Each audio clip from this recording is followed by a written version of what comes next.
জাতীয় সংসদের স্পিকার শিরীন শারমিন চৌধুরী পদত্যাগ করেছেন। আজ সোমবার রাষ্ট্রপতি মোহাম্মদ শাহাবুদ্দিনের কাছে তিনি পদত্যাগপত্র জমা দিয়েছেন বলে বঙ্গভবন সূত্র নিশ্চিত করেছে। ছাত্র জনতার অভ্যুত্থানের মুখে গত 5 আগস্ট শেখ হাসিনা প্রধানমন্ত্রীর পদ থেকে পদত্যাগ করে দেশ ছাড়েন। এরপর রাষ্ট্রপতি সংসদ ভেঙে দেন। 8 আগস্ট অন্তর্বর্তী সরকার শপথ নেয়। শেখ হাসিনা সরকারের পতনের 27 দিনের মাথায় পদত্যাগ করলেন স্পিকার শিরীন শারমিন চৌধুরী।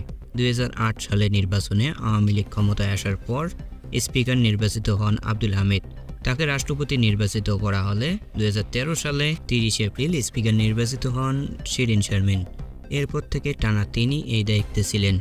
গত 7 জানুয়ারি বিএনপি-বিহীন নির্বাচনে আওয়ামী লীগ জয়ী হয়ে সরকার গঠনের পর শিরীন শারমিন চৌধুরীকে আবার স্পিকার নির্বাচিত করা হয়।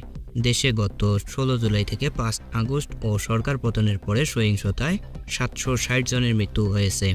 গুলি করে মানুষকে হত্যার ঘটনায় সাবেক প্রধানমন্ত্রী শেখ হাসিনা সহ আওয়ামী লীগ নেতাদের বিরুদ্ধে মামলা হচ্ছে। শিরীন শারমিন চৌধুরীর বিরুদ্ধেও মামলা রয়েছে। রংপুরে গুলিবিদ্ধ হয়ে স্বর্ণ শ্রমিক মুসলিম উদ্দিন নিহত হওয়ার 27 আগস্ট শিরীন শারমিন চৌধুরী, সাবেক বাণিজ্যমন্ত্রী টিপু মুন্সি সহ 17 জনের বিরুদ্ধে হত্যা মামলা করা হয়। মেট্রোপলিটন কোতোয়ালি আমলি আদালতে মামলাটি করেছেন রংপুর শহরের পূর্ব গণেশপুর এলাকার নিহত মুসলিম উদ্দিনের স্ত্রী দিলরুবা আক্তার। হত্যা মামলায় গ্রেপ্তার হয়ে কারাগারে রয়েছেন টিপু মুন্সি। এদিকে শিরীন শারমিন চৌধুরী রংপুর 6 আসন থেকে নির্বাচিত হয়ে সংসদ সদস্য হয়েছিলেন। দর্শক, আমাদের পরবর্তী খবরের জন্য চ্যানেলটি সাবস্ক্রাইব করে সঙ্গে থাকুন।